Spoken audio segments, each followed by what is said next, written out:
2026ஆம் ஆண்டு நம்ம எல்லாருக்கும் ஒரு வாய்ப்பா தான் பார்க்கணும். எப்படியாவது இந்த கேடுகட்ட ஆட்சியிலிருந்து நம்மளாம் தப்பிச்சிடணும் அப்படிங்கிற மாதிரி தான் நம்ம பார்த்துட்டு இருக்கோம். அப்படிதான் நம்மளுடைய தமிழக மக்களுடைய மனநலமே அப்படிதான் இருந்துகிட்டு இருக்குது இந்த ஆட்சியில.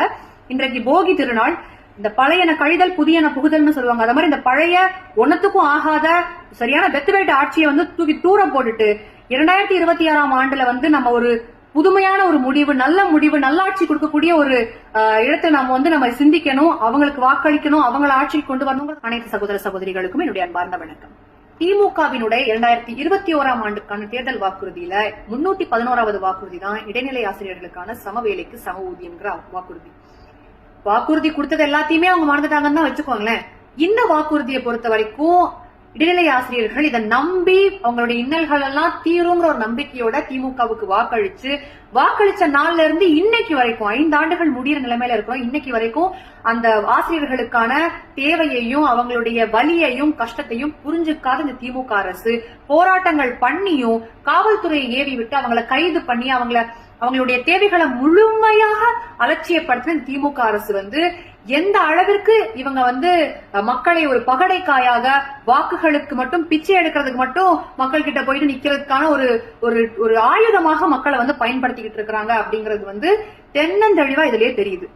அந்த 311வது வாக்குறுதியில வந்து அடிப்படையாக 8000 ரூபாய்க்கு வேலைக்கு வரக்கூடிய இடைநிலை ஆசிரியர்களுக்கு அதிமுக ஆட்சியில இவ்வளவு போராட்டங்களுக்கு அப்புறமும் அவங்களுக்கான கோரிக்கை நிறைவேற்றப்படல. அதனால திமுக கழக ஆட்சி உள்ள வந்த உடனே 20,000 ஆசிரியர்களுக்கும் சமவேலைக்கு சம ஊதியம், மற்ற ஆசிரியர்கள் வாங்கக்கூடிய அதே ஊதியத்தை உங்களுக்கு வழங்குவோம், காலமுறை ஊதியம் வழங்குவோம், அப்படி இப்படின்னு வாய்க்கடிய அந்த தேர்தல் வாக்குறுதியில பேசிட்டு கடந்த 8 நாட்களாக அதாவது ஒரு வாரத்திற்கு மேலாக அந்த போராட்டங்கள் தொடர்ந்துகிட்டே இருக்குது. அவ்வளவு ஒரு வலியையும் வேதனையையும் அவங்க வந்து வெளிப்படுத்திக்கிட்டே இருக்கிறாங்க. அரசிடம் கோரிக்கையை வந்து முறையிடுறாங்க. இவ்வளவு நடந்தும் கொஞ்சம் கூட அவங்களை திரும்பி பார்க்காத திமுக அரசு இன்னைக்கு துரதிருஷ்டவசமாக அந்த போராட்டத்தில் ஈடுபட்ட ஆசிரியர் திரு கண்ணன் அவர்கள் தற்கொலை முயற்சி செய்து மருத்துவமனையில் அனுமதிக்கப்பட்டு துரதிருஷ்டவசமாக உயிரிழந்திருக்கிறார்.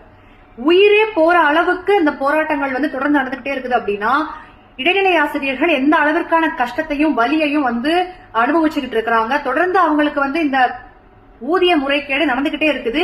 இதை நம்மளுடைய ஆட்சியில சரி செய்யணும், அவங்களுக்கான கோரிக்கை நிறைவேற்றணும். போராட்டங்கள் வரைக்கும் வந்துட்டாங்க அப்படின்னா அது என்னங்கிறத நம்ம வந்து கொஞ்சமாச்சு கருத்துல எடுக்கணும் அப்படிங்கிறது கூட இந்த ஆட்சிக்கு இல்லைன்னு நினைக்கும் போது வேதனையா இருக்குது.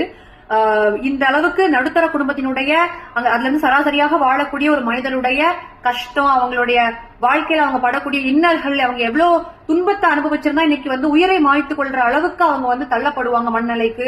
இது எல்லாத்தையுமே புரிஞ்சுக்கக்கூடிய ஒரு இடத்துல இருக்கக்கூடிய முதலமைச்சர் கண்ணையும் காதையும் வாயையும் மூடிட்டு இருக்கிறத பார்க்கும்போது ரொம்ப ரொம்ப கஷ்டமா இருக்குது. இந்த அளவிற்கு மோசமான ஒரு நிலைமையில தமிழ்நாடு போகும்னு எதிர்பார்க்காத ஒரு நிலையில இன்னைக்கு அந்த மாதிரி தமிழகம் வந்து போய்கிட்டு இருக்கு. 2026ஆம் ஆண்டு நம்ம எல்லாருக்கும் ஒரு வாய்ப்பா தான் பார்க்கணும். எப்படியாவது இந்த கேடுகட்ட ஆட்சியிலிருந்து நம்மளாம் தப்பிச்சிடணும் அப்படிங்கிற மாதிரி தான் நம்ம பார்த்துட்டு இருக்கோம். அப்படிதான் நம்மளுடைய தமிழக மக்களுடைய மனநலமே அப்படிதான் இருந்துகிட்டு இருக்குது இந்த ஆட்சியில. இன்றைக்கு போகி திருநாள்.